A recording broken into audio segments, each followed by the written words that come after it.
Greetings, DMs, players, murder hobos, and any others interested in learning more about Dungeons & Dragons. Welcome to Id Scape Games, tips, tricks, and tutorials. Here we will discuss ideas, theories, and good practices for practical and fun DM use in the everyday D&D campaign. As always, there'll be a lot of helpful information shared, but we also want to hear from you. What are you interested in learning more about? What challenges have you come across? Do you have any guidelines you use at your tables that might be helpful to others? Let's create a community support system so that we can bring out the best in the game. Check out the links to join our Discord server, and feel free to hassle our players. Trust us, they love it.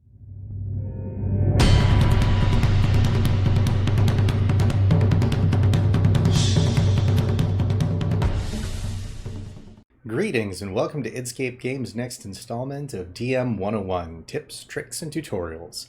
My name is Kedro and I'm the DM here at Id Scape Games. I've been a dungeon master for ages and would like to pass on some of my knowledge and experience to help others join this crazy world of being a dungeon master. Looks like this is it, folks. The end, the finale, the conclusion. You got it. This is the culmination of our review of the three primary interaction types. Now, I know you are going to be as sad as I am to move on from this topic, but there are so many worlds to explore in D&D, literally, and we must move on. Today, we're going to be discussing that exploration. This is the pillar that has you going, hey Kibble, are you sure you want to go through that way? Especially when you as the DM haven't prepared for Kibble to go down that way. Despite that, you run with it, creating a scenario that will intrigue your characters, leaving them wanting more. The true fundamental for all DMs when it comes to exploration is to give the players just enough information to garner their interests. This allows them to run various different directions, ask questions, and gives you the capacity to fill in other things that you have prepared, or delve into things that you haven't. For example, when setting the scene, you might present a situation something like this. Your long journey has finally come to an end. Exiting the forest road into a clearing, you find yourselves before a 3-story tall mansion of dark brick laced heavily with ivy clinging to its sides near many windows. The main entrance is a burnished heavy oaken door, which is recessed a few feet back from the exterior wall and covered with a lattice awning that provides a mottled shade to those who may stand under its aged frame. The forest surrounding the mansion is set back a good 50 feet from all sides. And off to the right of the mansion, you can make out what looks to be a small enclosure. It might have once been a stable. With that scene laid out, let's look at the various pieces that should clearly stand out to the players. And any players watching, feel free to point out in the comments below if we've missed anything that you took note of and why it's noteworthy. It's always good for DMs to get feedback from their players after all. Now on to those points. First, they're standing at the end of the road that leads to this mansion about 50 feet away. Second, the mansion, while surrounded by trees, does have a little space between the mansion and the tree line. Third, the recessed door is not only an entrance, but functionally a choke point for combatants attempting to enter the home. Fourth, we noted not only windows, but a possible way to scale the walls up to them using the ivy attached to the brick. Fifth, the old stable. This does two things. Draws their attention away from the main entrance of the mansion to look at something else, but also, once there, gives them the opportunity to view the mansion from a different direction, perhaps giving them more insight into how they may proceed in with their entry plan. Sixth, the door is clearly a mimic. I mean, come on, all DMs are out to get you after all, right? With those points laid out, the players have a baseline of things that they can and should be looking into. But players have different thought processes.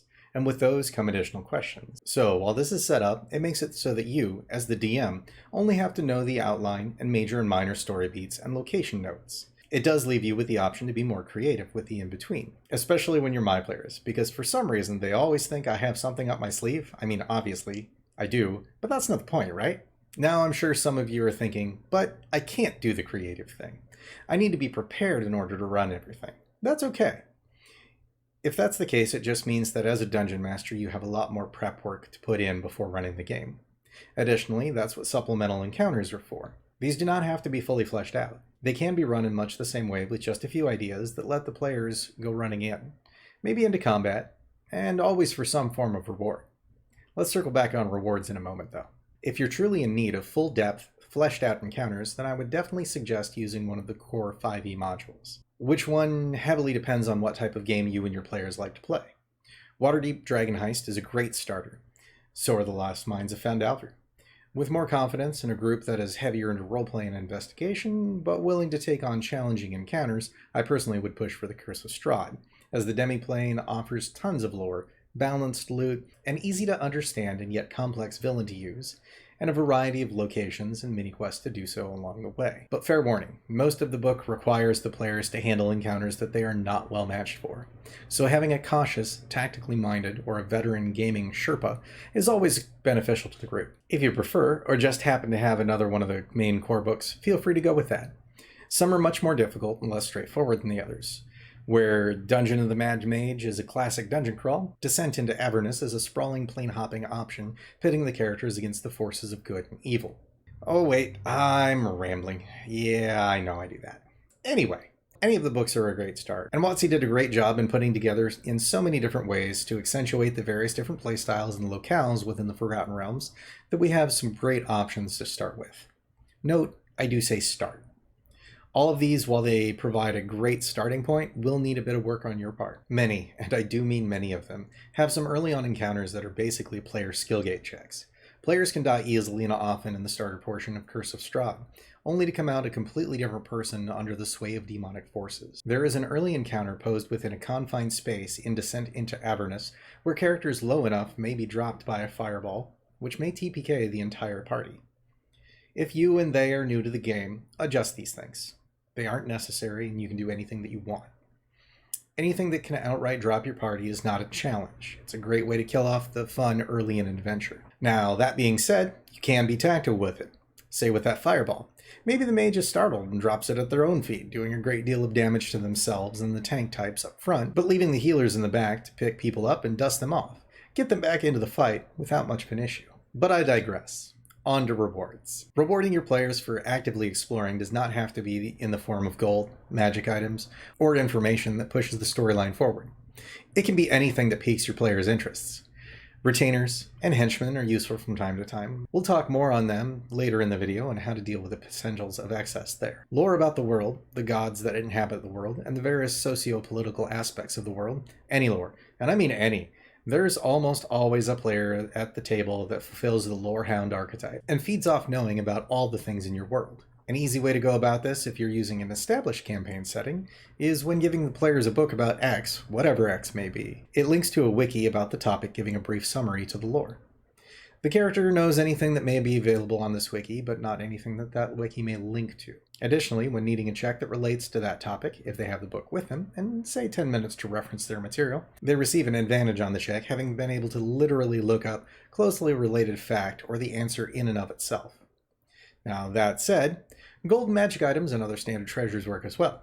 And don't be afraid to give them out. Power creep is going to happen, and it's easy enough to mollify in adjusting your NPC's stats, abilities, and tactics. So don't be afraid to throw things at your players.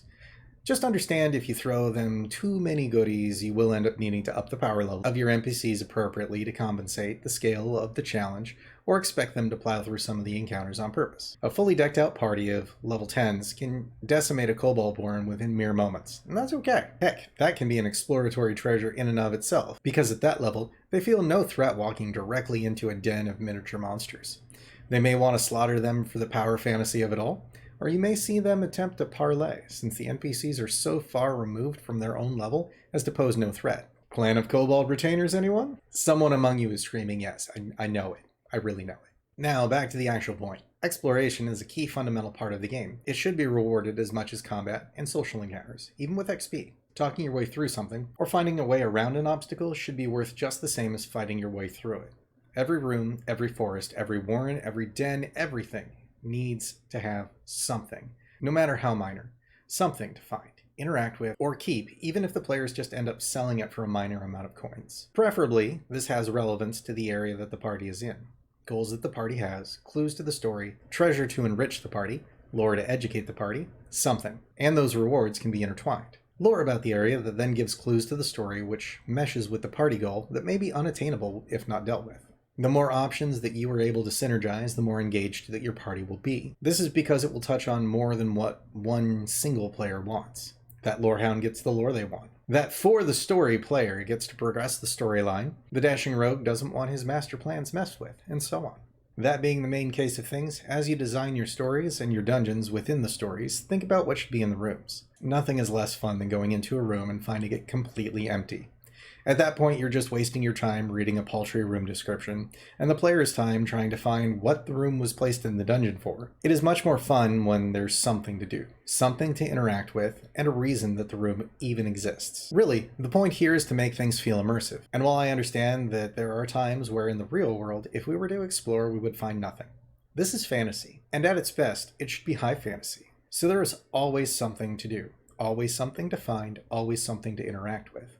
It's one of the reasons why DMs so often hand-wavium time travel. It's why we don't see our favorite movies, shows, books, podcasts have their characters go into a place, shrug at the lack of being able to find anything, and move on. They skip those useless closed doors as if they weren't even there, so no reason to even present them to the players. Same thought, same principle, cut the chaff, keep the goodies. So how can we make this happen easier? When designing an area, plot out what is needed. Think about the scene. Think about what you want your players to notice in the scene description versus what you want them to have to investigate for, whether by check or RP. If you plot something down and can't think of any items of interest for the area, skip it. How many battle maps have bathrooms after all? That said, have fun with what you do, and join us again next time for a look into how to make running dungeons easier. That said, we're running a giveaway over on our Twitch channel. Subscribe here, then head over to our Twitch channel in the links below. Follow there for a chance to win Josh's Cauldron of Everything. And as always, let's get creative.